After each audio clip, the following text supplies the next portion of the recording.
Yeah, man, I think I blew my freaking MCL out the other day. Did you? I think so. Not good. Be an athlete. Be an athlete. All right. Yeah. We're That's what my daddy said. yeah, right? All right, we're live, guys. Episode 7, the Contractor Compass podcast.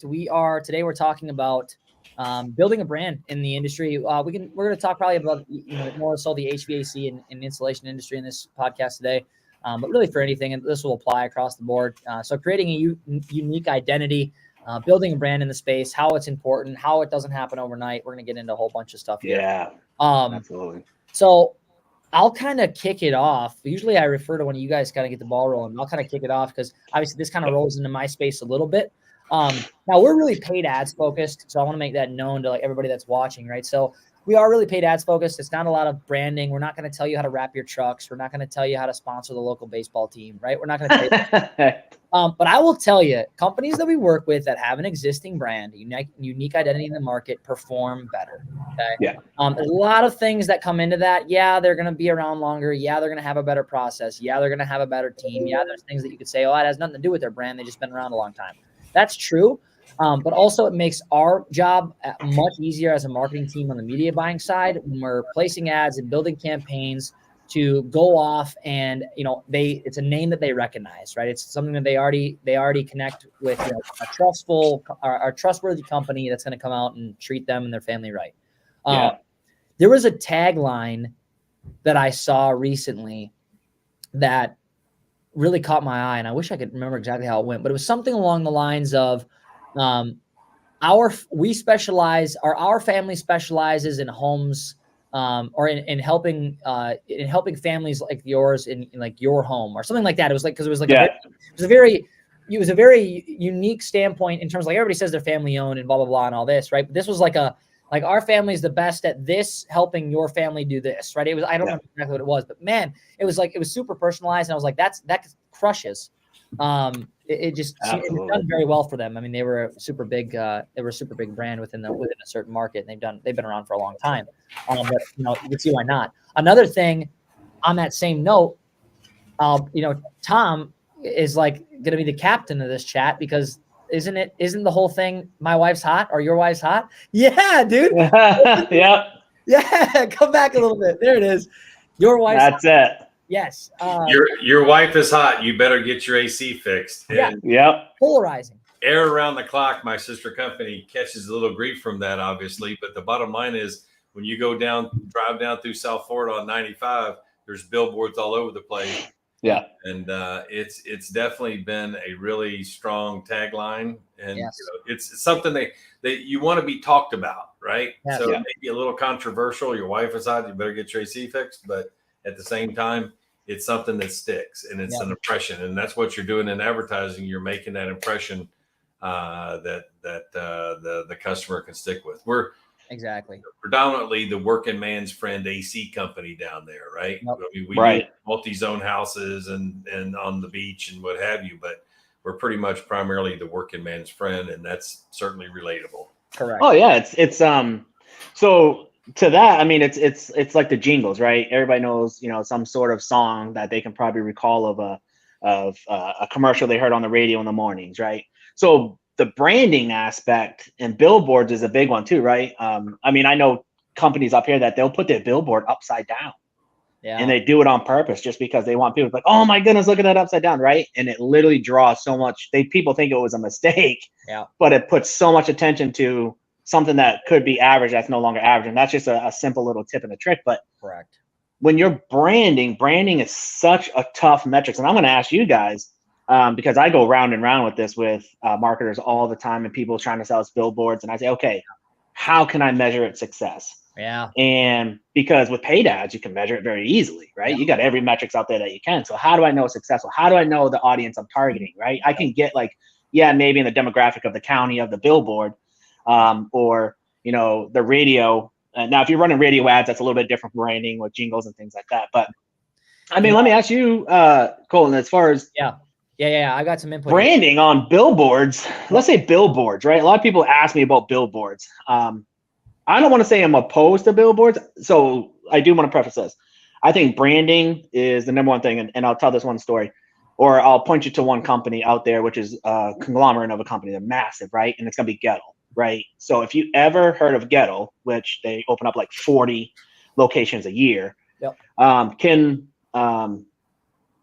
Goodridge, I think it is. Ken Goodridge is the owner, and he tells his story, and he's on a ton of podcasts and stuff. It'd be phenomenal if we could get him on. But when I heard that story, it made so much sense. And if you look at his trucks and you look at how he does it, the branding aspect is the story. And everybody gravitates towards that because it's a family story. He's a little boy holding the old school flashlight, watching his dad work on a Gettle unit when he was little, right? And that's how he came into the industry. And he took his own personal story of helping his dad work on HVAC. That connects so much to the community because most communities are blue collar communities. It's a family story. So I go into a lot of companies. That's the first thing that I'll end up saying to them. I'm like, man, what is your story? And your story is what you got to get out to your community, and you got to get your community to believe in that story.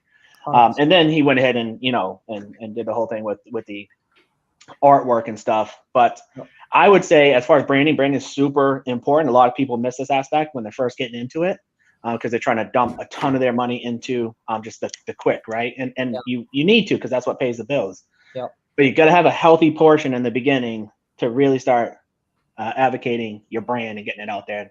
And Gary Vee will tell you all day, every day, right? It's the brand that separates the BMW from the Toyota Corolla, and that's it. So, 100%. But yeah, let me throw to you on that billboard measuring. Yeah. Like where do you stand on that? Yeah. So I'm not against billboards or radio or anything like that, but I think they need to be used at really high direct search volumes time of year. So like you should, if you're gonna put up a billboard, you should put it up in the middle. If you're an HVAC company, put it up in the middle of summer. Yes, you're gonna pay more. Yes, you are. But is it actually gonna do something? Yes, it is. Right. You're gonna get a better return. Yeah, you can run them all year long.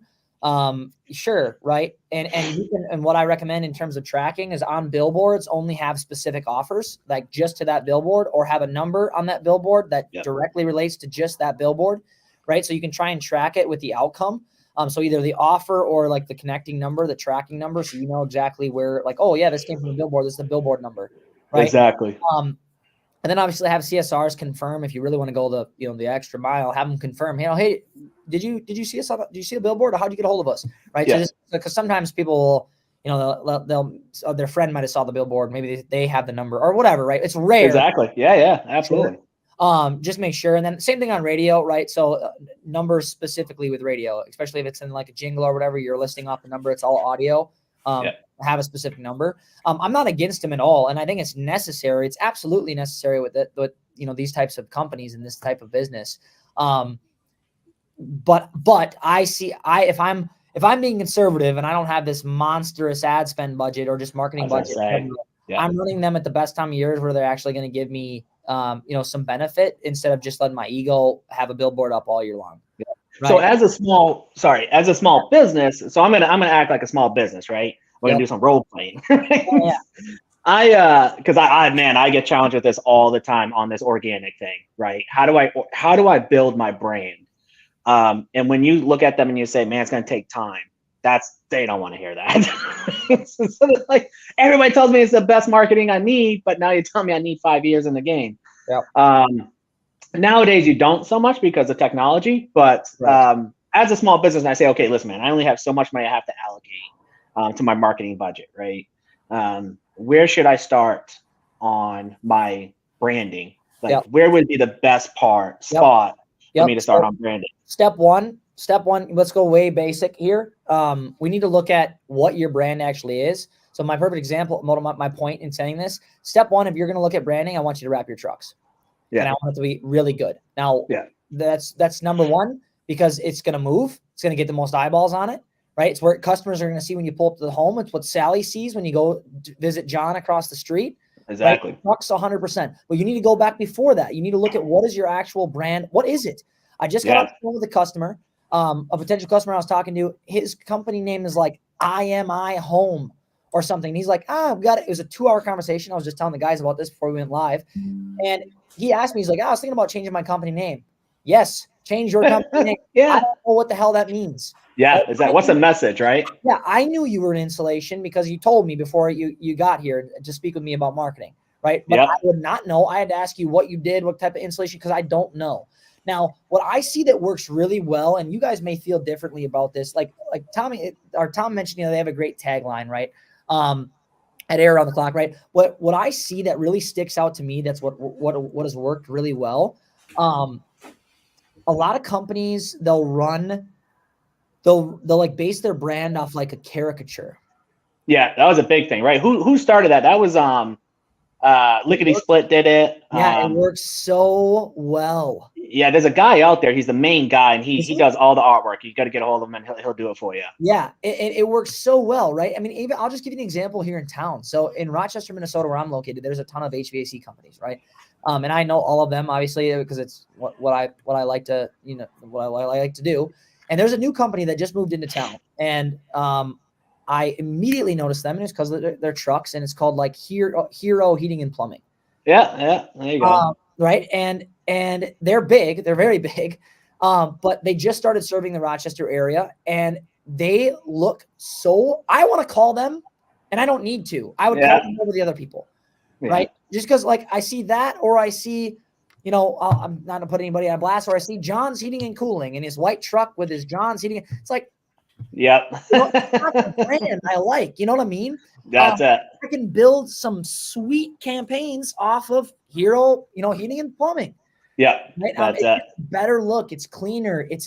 You see this Hero flying through the air. It sounds stupid, right? But I feel like that is somebody who can take care of it. Kids. So now, and kids love that. So here's the other thing too, because you got to appeal to all of it, right? Because number one, you're walking into people's house and what we do, right? So you're going into their space, So a lot of that comes down to, the security of it. They just don't want any, someone that's pulling up. Just the white van has a bad connotation to it anyways, right? Yeah. White vans with bags. Don't bring a bag of candy with you. That just works for everybody, right? Yeah. So, but like that one. I went into this. I had a client, and same thing. It was a father-son. It was like something in sun, heating and cooling, or something in sun, but it said 72 degrees. Yep. And I said 72 degrees. This was something that another big organization out there sells, and everybody has it. It's not original, right? So it's almost like your service experts, right? So they sell it for $1 if you're part of their program, and they'll allow you to tag it onto the end of it. But I said, that's really not your message, right? What is your family message? Like, you guys been around 30 years. You got to have a cool family message. Number one, they're local. They grew the company locally. You could have so many cool stories that you could attach to your business of being on Johns Island or being in Charleston area in South Carolina, about you growing up watching your dad do HVAC, because it was a second generational company. Yep. I mean, and you could just blast the community with it, and then they can all connect with you on it, because people want to trust you going into it. So I started talking to them about that story. And then they kind of pivoted. And I said, well, listen, if you're going to do that, go in the character direction, right? What you were talking about. And I forget the guy's name. It's going to come to me, but A1 does it. Garage Door Pros does it. Lickety Split does it. Everybody has a character now. Yep. I said, listen, go the superhero route, right? Because you got so many big audiences, you can look it up. Now you can do a spinoff on it. You don't got to do Superman or the Justice League or, Marvel or anything like that. But you can do spinoffs on that, and you can capture such a big audience. You could do a Star Wars theme, and all your trucks have that on it in a different character, but you're still mixing in your type of stuff. And really, not to get too much on the branding side, but what that does is that breaks down a lot of barriers between you and the homeowner, and it kind of develops this trust factor kind of right out the gate. And then when you're pulled up next to cars and your kids are like, "Oh, mom, look at that, and you got this cool thing going on your vehicle, on your truck." That's a good way to get a conversation started, saying, "Oh yeah, actually, I do need to get something taken care of at my home." And that's where that character kind of started evolving. And now people got bunnies and all this, crazy stuff on the I think the biggest thing on it, whether we're talking characters or family stories or whatever, is just something unique, something like polarizing, where the customer thinks about it and they like it and it makes them feel good. And right, it's like the story is super powerful. Right now, if you can get that across to your customers, wonderful. You don't need so if somebody's listening to this, like, shit, I need a character. No, you don't. Like, you have a good story. Yeah. Can you relay that to your customer? Exactly. We just started working with the company, and their branding. It was a very, very small company. The guy picked it up. I mean, really small. And he for his logo, I don't know where he got the photo or if he had it made. I don't even know if it's a real logo. but we're going to make some for him right now just because he doesn't really have any. But it was this like old time. It looked like one of my team members mentioned it, like kind of looks like a 1980s or not a 1900s milkman, a delivery man or whatever. Perfect. Yeah. But like to me, I was thinking about it, and I'm like, and I looked at it, I'm like, I kind of like that idea. Like we could like, hey, let's make some more variations of this, like, this old timey, friendly, back when people talked to each other and everybody did a good job, and it like gives a good feel. I'm like, this is actually kind of a killer. I was gonna say, what does that do to the endorphins, right? For people? It brings them right back to a nice, safe, comfortable USA home American time, right? Yeah. You got to check out Ghetto Man. I'm telling you, pull it up because that's exactly where they went with it, and they're ridiculously successful. I'm talking $500,000 a year. People pronounce it Gotto. But you gotta, I'll just pull it up right now. But you gotta, for anybody who doesn't know, but that's kind of in the direction, and that's exactly it. The look, the branding, all of it is exactly in that direction of kind of the old vintage, suspender wearing, kind of hat on, the dog, and the old school flashlight type setup. So, 100%. I think for starting on branding, if you're starting your own company or if you're smaller, I do think one of the mistakes that people do, and I get it for legacy, but I think one of the mistakes a lot of people do is they go with, like Clossy and Sons, right? Yeah. That's still played out. Like for me personally, I've already submitted for the name, so I can put it out there. But I personally would be putting a name out there that I can play a lot off of, which is heating, and something that's simple that people can search for. So it'd be heating and air conditioning near me. That'd be the name of my company. Yeah. So anytime somebody pops in heating and air conditioning, and then you can put some fun graphics with it, but the tagline, correct, that's something super simple for a brand that somebody can remember. Because anytime they type it in and they start to say heating and air conditioning or heating anything, it automatically is going to pop up near me on there. And that's something that you can do. That's very, very simple. That you can always stay in someone's head. Correct. So that's one phase. And I'll give you I was just going to say, that's a great point. So it's kind of like perfect example of that, just a little bit different zone, is like when we talk to guys about like they're getting their URLs, right? Or they're submitting for their websites, like have it, if I'm in Rochester, like it's, I'll just give it a basic name, Colton's Heating and AC, right? Whatever. But it's going to be, my URL is going to be Rochester MN Colton's Heating and AC, right? Exactly. So there in the line. I don't know where Tom disappeared. He's gone. Yeah. He had a phone call. He's like, man, I'm out. Quick break while Tom comes back. No. That's right. Yeah, we'll be right back. But honestly, that's really the big point, right? So that's part of branding. The second part of branding that's really big is you got to get photos on your small mini Google profile in front of landmarks in your area, just so people can connect to. So I don't care where, if you're in St. Louis, get it by the Arch, right? Yep. If you're in New York, get it by Statue of Liberty. I mean, everybody probably has that played out. But in your area, there's something that's iconic or that is a landmark. Wherever it is, it could even be a city hall. I mean, it could be anything really that is a landmark. But you got to be able to start connecting with the community. And that's just something very, very basic. But that's another way Google will help bring you to the top and show that you're relevant on the organic side. Yep. So I guess a big thing to look at, if you take a step back, let's look at it from like a 10,000 foot view for listeners here. So if you're looking at whether you're creating a new company or you have an existing company, the biggest thing is going to be everything needs to connect across all platforms. So like your brand needs to be the same messaging everywhere, right? You can't have different messages in different places. If you already have an existing company name, right? If you're starting a new company, it's a lot easier because then you can start from scratch, right? If you already have an existing company name and you're debating on switching, we've had multiple companies that have done that. Know that is, like Jay said, it's going to take time.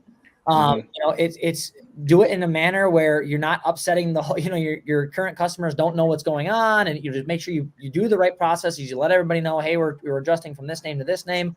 We weren't bought out. We're the same company. We're the same people, right? We're same service. We're just, switching. So that's going to be a little bit different process. Biggest thing is just making sure your brand is consistent across all platforms, right? It's something that drives some sort of feel good message to the homeowner. They're going to feel like they trust you more. They're going to feel, whether it brings them to your family story that they know, or it brings them, to this superhero caricature that they feel exactly.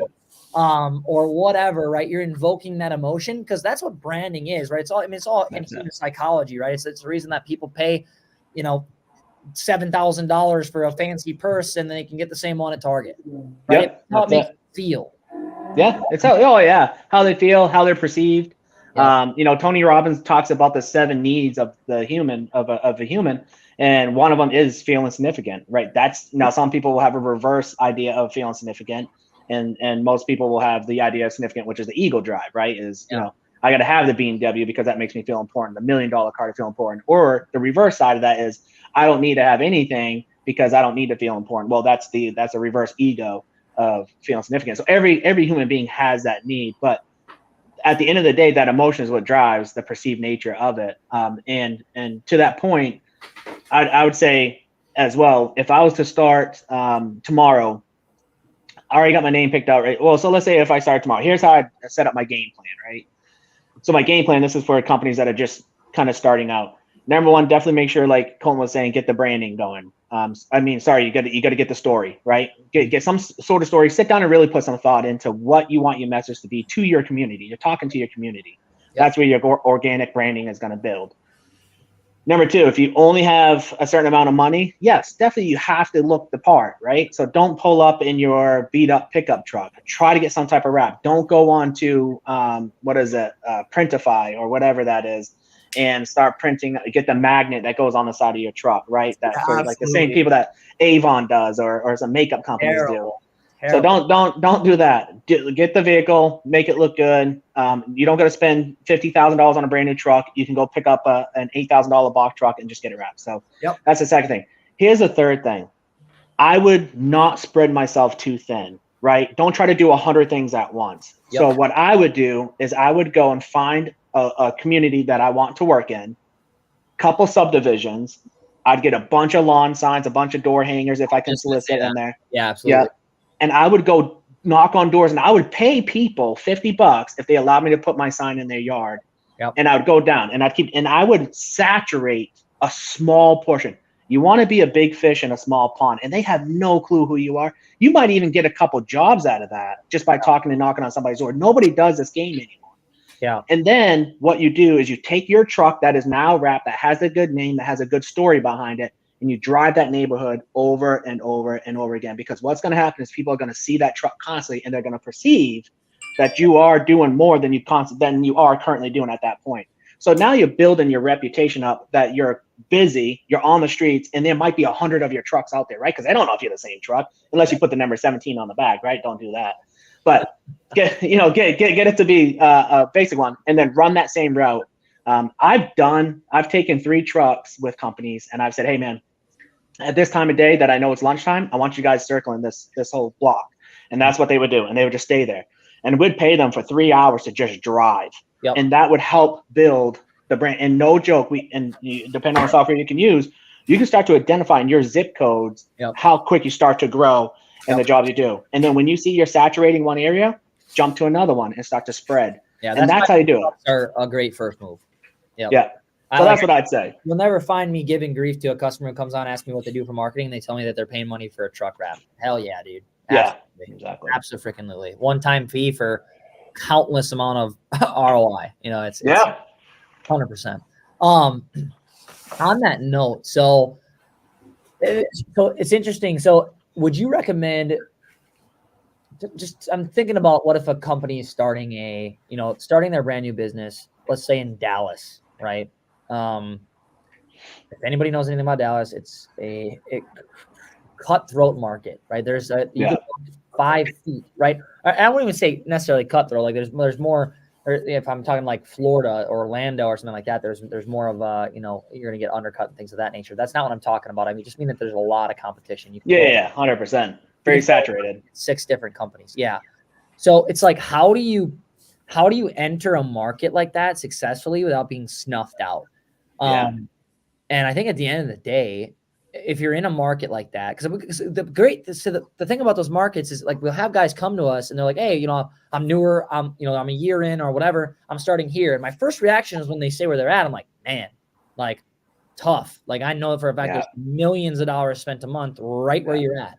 But at the same time, it's like, lot of demand. That's why they're there. Yeah. So it's like, how do you capture the demand? How do you win over customers? I mean, we could go 150,000 directions with actual processes once you talk to customers, but how do you talk to the customer in the first place? Yeah. You know, and like, I mean, kind of being repetitive here, but you know, just the uniqueness of your story. Like if you're small, own that shit. Yeah. I mean, it's like, hey, we run so many ads. We've done video ads for so many video ads for people who are like, hey, you need a new system, blah, blah, blah. You're in this area.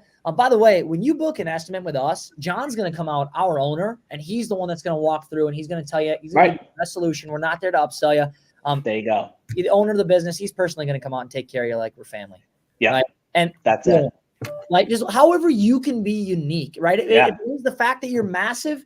Hey, be freaking massive. Yeah. Hey, we got the best techs. We pay the best amount of money. We got the best team, right? Whatever. But find what you can leverage and leverage the shit out of it. Yeah, absolutely. And I think that's honestly starting smaller right now is you have way more leverage than the bigger guys do. And getting into that market, that's exactly what, if I was to walk into a market and that's highly saturated like that, and I had lived there and I wasn't a transplant, right? You know, I had lived there and I had a story. But let's say even if I was a transplant coming into that market, you got to have the confidence in the fact that number one, you got to look the part, right? You can't be chucking the truck. You can't wear your t-shirt to the job. You can't have your butt crack hanging out. You can't have beat up shoes or flip flops. Golly, I see how that fires me right up when I see technicians show up in flip flops or Crocs. I'm like, God, man, what are you doing? That's like an OSHA safety hazard. I know it. Tom's a Crocs. Yeah. Go Crocs guy. Yeah, I'm wearing some Crocs. He says. But that's you gotta look the part, number one. And I tell people this all the time. And I've talked to my irrigation company that will come out and do stuff. And I'll sit down and he's like, dude, what do I do? And I'll tell him, number one, man, you're showing up in your own pickup truck that has no wrap brand or anything on it. Yeah. Like I know that I picked you up off of Angie's or something, right? Yeah. So number two, you need to make sure you're showing up in a polo. You're in a tank top. I know it's hot. I get it. But you got to show up in a polo. You got to look professional. Yeah. Or at least you show up and then, or have your brother show up or something, right? You got to separate the role. And then the second thing is you got to be on time. And that's a big thing. You got to be able to show up to the job. Now your pricing, that's a whole different story. You can absolutely 100% as a one-man show be the top dog in the area. And here's a big part. Don't forget the review at the end. You can't skip that part. You got to be able to build that, whatever is going to do it. But you got to have a professional process. You got to have a presentation once you're there. But the big thing is you got to look the part as a one-man show. You got to invest a little bit, like buy a t-shirt, you wear the same one over and over again, just wash it, please. Yeah. And you're going to be all right. So yeah. I think that's kind of goes, even just looking at it from a different angle, keeping your brand consistent across all fronts. So I'm not in the platforms, I'm talking in person. If you're this commercial, be that guy when you show up. Yep. This guy in the paid ad, be this person when you show up. Yep. Tom, any insight? Obviously, you have you threw your tagline up there. You guys have killer branding, right? Is there any other factors that you think have played into that over the years that you've been with Air on the Clock? Well, I think a big part of it is in talking about Jason and finding maybe a subdivision area or where you're going to farm in, and then speaking to your audience. Are you talking about on the beach in Fort Lauderdale with multi-million-dollar homes with multi-zone systems? Are you talking about the working man's friend neighborhood that's that they're lower price homes and things like that, and being able to identify, I think that's ultimately the message, is being able to identify with a customer to give them the impression that you're going to do what you say when you say you're going to do it. You're going to make it happen, and you're going to give them the very best possible price that you can. Yep. The whole family, Air Around the Clock is a 35-year-old family-owned company, largest Rheem dealer, largest American Standard dealer in the United States. The whole perception of we buy deeper because we buy more and the whole thing. But it's they have a huge ad spend budget that they put down there in South Florida because obviously there's a lot of turnover and things like that. But that building that brand, as you both have said, is so critically important. And that's huge as far as, what your techs are wearing and, Are you nervous that the guy's going to steal your purse while he's in your house working on your That's it. That's huge, man. I want to touch on something that I don't want people to miss that you just said, because it's something that I caught. I think it's super important. Make sure your brand matches your customer. So yeah, exactly. Yeah. He said, hey, if you're in working man's territory, you're like, make sure the brand matches that. So what first pop to my mind is, if you're on freaking whatever island and you serve $80 million homes, maybe your trucks are flat white with a freaking like a matte white with super fancy with a freaking mansion on it, that it's called some badass name that means I serve mansions. They're gonna hire you because of that. We're the best. We wear white gloves. We wear white shoes. We come in your home. We're not gonna track mud through your $20 million home. Or is it the hero, or like with the working guys, or is it the hot chick on a billboard who appeals to all of the blue collar? Blue collar. That's it. Yeah. Sorry. That was just super. That was a super good point. Me and Jason, neither of us said that, and that was and that's it. Yep. Know your audience and speak to your audience, right? Yeah, exactly. Yeah, and that's and that goes back to the jingles. That'll go back to really kind of just marketing in general, and that's a big thing, right? Because branding is such, I don't want to say it's a shot in the dark, because there are some ways you can brand through radio and things, you can track your metrics, but if you're doing billboards, or sometimes like they'll do where people are moving into a neighborhood, you can get inside of a magazine, right? So you can try to hit them when the first their transplants just coming to the area, right? And you can do that. I mean, there's multiple ways to do it, but to your point, if you're on like Edisto Island or John's Island or things like that, where Seabrook, these are multi-million-dollar homes that are out on these islands that are gated, right? You're not gonna want to, probably the Looney Tune isn't gonna be the thing that's gonna get you going. These people, because to them, what's their whole motto in life? Honestly, 90% of the time, it's I gotta have the best to be the best, right? Correct. And it's gonna come down to perspective. How are we perceived, right? Do we got the Looney Tune or the rusted up vans that in my driveway? You're gonna have a tough time breaking into that market. So you definitely got to make sure that you are in that area. But a big company that I worked with, their whole slogan at the beginning was "Honey, just call," and it was the name of the company, and that was their commercials, that was their slogan, that was their radio ads, and it was a wife. The husband's under there trying to fix something in plumbing or trying to fix the AC, and it was like the wife would call and say, "Honey, just call," and it was the name of the company. And that was all over their trucks and everything. They just changed that. I don't know why they got away from that, because I think they got bought out. But that was such a 30-year slogan that went around, but it stuck with people, right? When they're at home and they're like, "Geez, the wife is sitting there," and then she would just say that, right? So that's big. Don't be afraid of TV, right? Don't be afraid of on demand. Don't be afraid of the streaming platforms. You got to know your budget, but you got to allocate a healthy amount. And now it doesn't mean, so when I say allocate a healthy amount, it's not, you don't have to go straight to billboards. You don't have to go to TV. You don't have to go to radio. Go back to the basics, right? Go to the yard signs, go back to the door hangers, go back to the boots on the ground, whatever you can afford. You got to break that up, and you got to just give it that 100%.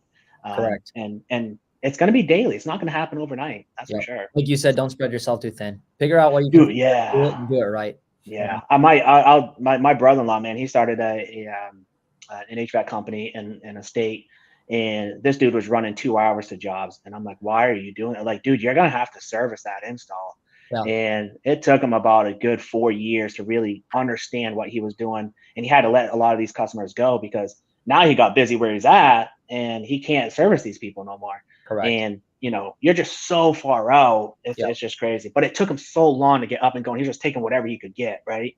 And I said, dude, if you just focus your attention in your one area, you'll be doing a lot better. It might take you a couple months to get up and going. It's not that instant gratification, but you will get up and going if you can focus into one area.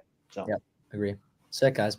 I don't have anything else. I think we crushed. I think this was kind of like the first. I tried to stay away from our topics. I tried to stray away from too much marketing stuff, because I want to make sure I get everybody else in. But I think this is a good. Tom, people buy payments. That's by the way. And that's his branding right there. 100%. And that's good. It's either people buy payments or the turn around experts, because that's right. Turn around experts. I got to put that on the back. Yeah, that's it. Flip it. That's awesome. All right, guys. That's Well, this awesome. will wrap up episode 7. We will see you on the next one. And Nice. until next week, Thursday. Do it again. It'll be fun.